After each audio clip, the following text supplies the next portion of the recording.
Now for some other stories, and we know that the pilgrims are making their way from the Kotoka International Airport to the Holy Land of Mecca, where they will be undergoing their annual pilgrimage. Let's get through some of the details of the latest when it comes to the individuals who are planning from Tamale to Hajj or to Mecca for that pilgrimage. We are going to bring you the numbers that we have so far, and then we will speak to our colleague who is stationed there for the latest. We know that so far 4 batches in all from Tamale are expected to get on the flight to Mecca. Each batch has somewhat 433 passengers, and according to officials, 1,732 in all 4 batches are expected to be airlifted to Mecca, and duration is between today and Wednesday. But we know that there's been a lot of agitation on that front. We know passengers became unconscious. Sometimes they receive medical care. The Hajj, some residents of the Nima area have been, protesting, calling for the dissolution of a Hajj board, for example. But let's get to Tamale and speak to my colleague, Christopher Marco, who has been observing the Hajj and the processes. Christopher Marco, thank you for joining us. What can you report is the latest on this pilgrimage? Yes, so Kamala, here at the Tamale Airport, the first batch of 433 prospective pilgrims have just emplaned and are ready for takeoff. So in the next couple of minutes, they will be leaving the Tamale Airport straight to Mecca in the Republic of Saudi Arabia. So the first batch are already on board the aircraft. And we have had concerns about the fees. Have you been able to get from any of the officials if there's anything that could be done, or is just a little too late?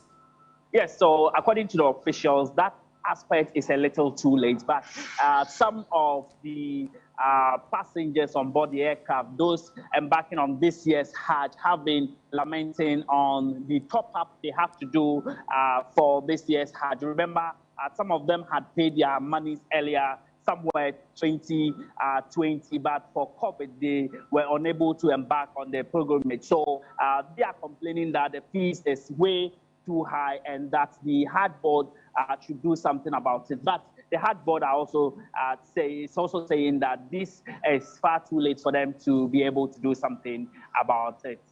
Thank you, Christopher Marco, our colleague who is monitoring the process at the Tamale International Airport there as the pilgrims embark on their journey to Mecca. But we know here in Accra, several scores of the Muslims have been pouring onto the streets against the fees being charged by the Hajj board, led by the Patriotic Muslims Front. The demonstrators, many whom cannot make it to Mecca, want the president to intervene by, first of all, dissolving the Hajj board. Now, a member of the group, Abdul Nasir Zakaria, tells TV3 the Hajj board has also failed to provide figures for the various components which make up the amount that they are expected to pay for the pilgrimage.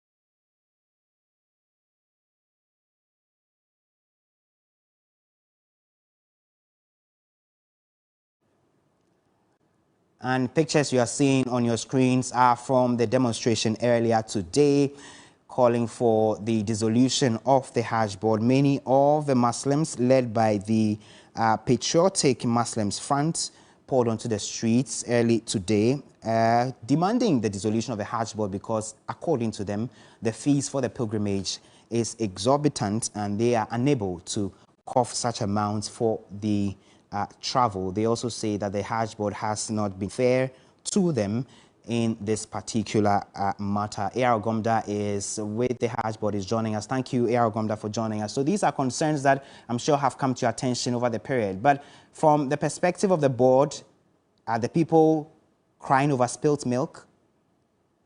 Are they what? Are they crying over spilt milk?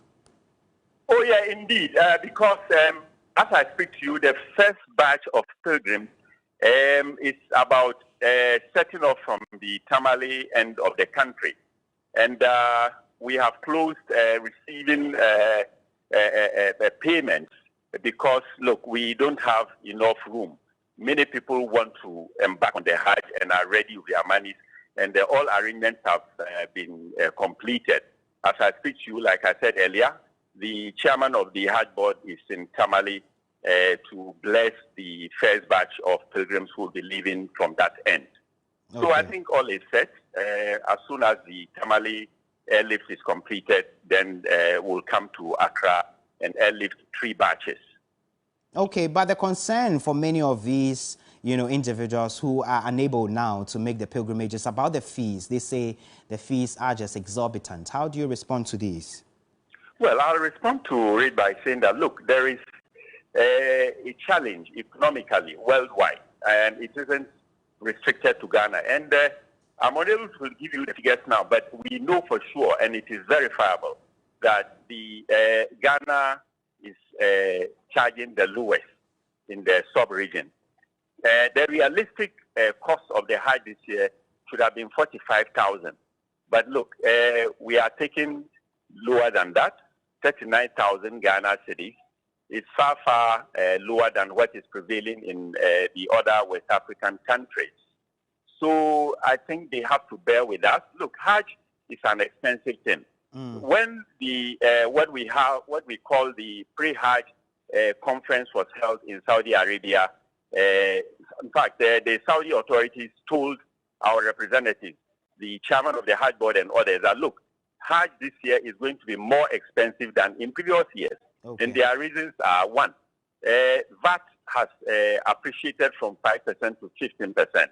And the buildings, the hotels, which were used as shelter for the pilgrims, have all been pulled down and more modern facilities put up at the various stations, Makkah, Medina, and Mina, and others.